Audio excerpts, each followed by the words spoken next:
အားလုံးမင်္ဂလာပါဒီကိုလွန်သူများရဲ့ဝိညာဉ်များအတွက်ဆုတောင်းပေးခြင်းနဲ့ပတ်သက်ပြီးတော့ comment မှာအများကြီးလာတယ်အဲ့ဒီအများကြီးလာတဲ့ထဲမှာအမနော်ဘာအကြောင်းအရာလဲဆိုရင်ကျွန်တော်ဖတ်ပြမယ်Ephraimလေမေးဆိုတဲ့တယောက်ကမေးထားတာပေါ့နော်ပြောပြထားတာပေါ့သူအထင်လေးပေါ့နော်လာဇရုနဲ့တထေးကြီးဥပမာအရာဆိုရင်တော့ဆုတောင်းပေးလဲမထူတော့ဘူးထင်ပါတယ်ဆိုတော့ကျေးဇူးတင်တယ်အဲ့လိုမျိုးပေါ့သူတို့ရဲ့အထင်မြင်လေးတွေကိုပြောတဲ့လူတွေကိုကျေးဇူးတင်တယ်ကျွန်တော် father ဆိုရင်ဘယ်သူမှဆိုဖိတ်ခေါ်ထားတာပေါ့နော်ဆိုတော့ကျွန်တော်ရဲ့ဗီဒီယိုတွေကခုတလို့တင်တဲ့ဟာတွေတွေ့မှာဖြစ်တယ်အားလုံးသွားကြည့်ပြီးတော့ကြည့်ပြီးနားထောင်ပြီးမှကြမ်းချက်တွေကျွန်တော်ပြတဲ့ဟာလေးတွေကိုဖတ်ပြီးမှကျွန်တော်လာပြီးမှဆွေးနွေးဖို့လည်းဖိတ်ခေါ်ထားတာပေါ့နော်ဒီတိုင်း blind နဲ့ပဲကိုလန်သူများအတွက်ဆူတောင်းပေးမရဘူးမငင်းနဲ့မကြိုက်ဘူးအဲ့လိုနဲ့မလုပ်ပါနဲ့နော်ဆိုတော့ကျမ်းစာကိုဖတ်အခန်းကြီးအခန်းငယ်တွေပေးထားတာပေါ့နော်ဆိုတော့ဒီလိုလူတယောက်ကနေပြီးတထေးကြီးနဲ့လာစရုရဲ့ဘုံဥပမာကိုလာပြီးတော့သူကအတင်ပြလာတာပေါ့ဆိုတော့ဒီဟာလေးကြည့်ရအောင်တထေးကြီးနဲ့လာစရုရဲ့ဘုံဥပမာတော့အားလုံးသိပြီးသားဖြစ်တယ်တထေးကြီးကချမ်းသာခဲ့တယ်လာစရုကဆင်းရဲခဲ့တယ်ဒါပေမဲ့နောက်ဆုံးသူတို့တည်တဲ့အချိန်မှာလာစရုကိုကောင်းကင်တမန်တွေကတည်တော့ပြီးတော့အာဗြဟံရဲ့ရင်ခွန်ကိုခေါ်သွားကြတယ်လို့ကျွန်တော်တို့သိရတယ်ပြီးတော့တထေးကြီးကကြတော့သူလည်းတည်တော့တဲ့အချိန်မှာကြီးစွာပြစ်စီရင်ချင်းခံရပြီးတော့နော်အဲ့ဒီမှာရောက်နေတဲ့အချိန်မှာတန်ခံနေတဲ့အချိန်မှာအဲ့အချိန်မှာသူကနေပြီးတော့ဒီအာဗြဟံကိုလှမ်းတွေးပြီးတော့သူပြောတာပေါ့အာဗြဟံလာစရုတွေကရေ14ကျွန်တော်စီကိုလာကျွန်တော်ရှာပေါ်မှာလာချပေးပါစေဆိုပြီးမှပြောလိုက်တဲ့အချိန်မှာအာဗြဟံပါပြောတယ်လေနော်နင်းနေကကြားမှာ6ကဘာကြီးတဲ့ရှိတယ်ကျွန်တော်လည်းလာလို့မရဘူးလာစရုလည်းလာလို့မရဘူးပေါ့နော်ပြောချင်တာတော့ဆိုတော့မရဘူးဆိုတဲ့ပုံစံမျိုးကိုကျွန်တော်တို့တွေ့ရတာဖြစ်တယ်ဆိုတော့ဒီအရာနဲ့ကျွန်တော်တို့ခုကိုယ်လွန်သူများရဲ့ဝိညာဉ်အတွက်ခရိယန်တွေနော်သူတို့ရဲ့ဝိညာဉ်အတွက်အဆူတောင်းပေးခြင်းနဲ့မတူတဲ့အရာတွေအများကြီးရှိတယ်နံပါတ်1ပါမတူတလဲဆိုရင်အခုတထေးကြီးက तू အပြစ်စီရင်ချင်းခံနေရပြီโอเค तू ငရဲကြပြီလေငရဲကြပြီတဘောတော့ငရဲကြတဲ့အတွက်ကြောင့်သူ့မှာဘာမှသူ့မှာကကဲတင်တော့မှမရတော့လားနော်အဲ့ဒါကြောင့်ကျွန်တော်ကဲတဲ့အတင်းတို့မှာကျွန်တော်ငရဲကြပြီးသားဖယားသခင်ကသူတို့ငရဲကြဖို့ဆုံးဖြတ်ထားပြီးသားတော့ဆိုရင်ကျွန်တော်တို့ကလုံးဝဘာမှလုပ်ပေးတော့မရဘူးဆုတောင်းပေးတဲ့အလကားပဲဟုတ်တယ်အဲ့ကြောင့်ကျွန်တော်တို့လည်းမတောင်းပေးဘူးနော်ဆိုတော့ဒါတစ်ခုပေါ့ဆိုတော့ဒါကသူကငရဲကြနေပြီလေငရဲကြနေပြီးလူတယောက်ရဲ့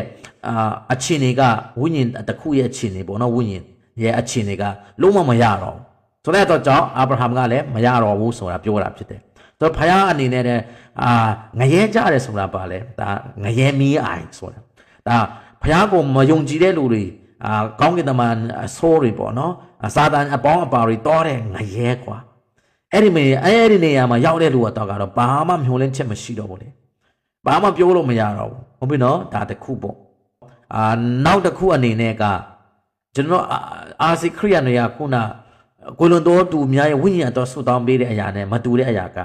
ကျွန်တော်တို့လူတွေကလောကမှာရှိတဲ့ကျွန်တော်တို့ခရိယန်တွေကဖယားသခင်ကိုဆူတောင်းတာဖြစ်တယ်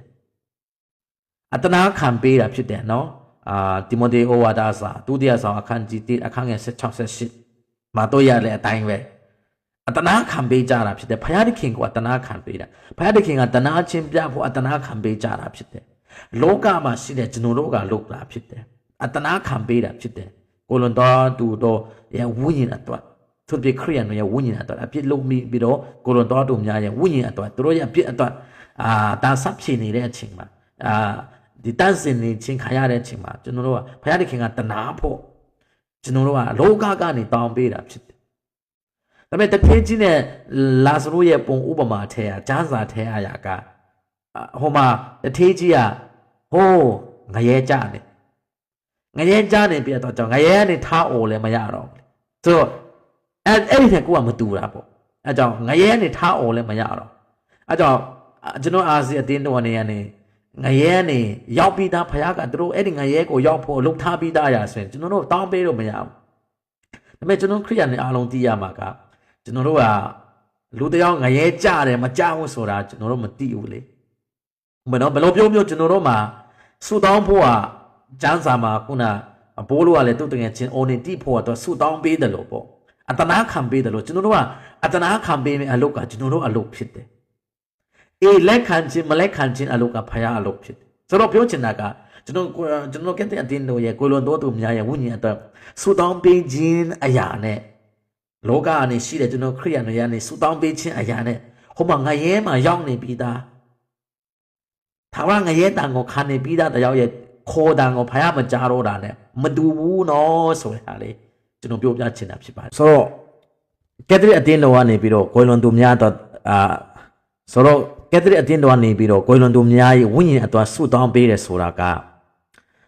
ကျွန်တော်ခရိယန်တွေယုံကြည်သူတွေနော်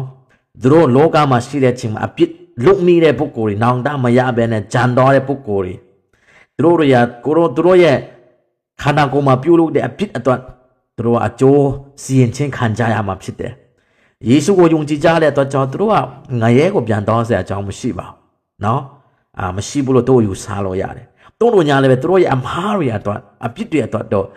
တရားခရစ်တော်ရဲ့တရားပလင်ပေါ်မှာစီရင်ချင်းခံကြရမယ်ဆိုတဲ့လူဟာတခါတည်းတည်ပြီးတော့နော်တို့ရဲ့ဝိညာဉ်ကစီရင်ချင်းခံရမယ်ဆိုတာရှိတဲ့အတွက်ကြောင့်ကျမ်းစာကအဲ့ဒီစီရင်ချင်းခံရတဲ့အချိန်မှာအဲ့ဒါဟိုငရဲတထေးကြီးလို့ငရဲကိုရောက်တော့ဖို့မဟုတ်ဘူးနော်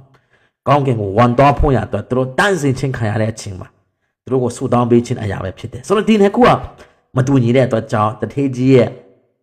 နဲ့လာဇရုရဲ့အကြောင်းတရားနဲ့ကျွန်တော်ကက်သလစ်ခရစ်ယာန်တွေရဲ့ကိုလွန်သူများရဲ့ဝိညာဉ်အတွက်ဆူတောင်းပေးခြင်းနဲ့လုံးဝမသက်ဆိုင်ပါဘူးမဟာစပ်ပါဘူးဆိုရတာပြောပြချင်တာဖြစ်ပါတယ်အားလုံးကျေးဇူးတင်ပါတယ် God bless you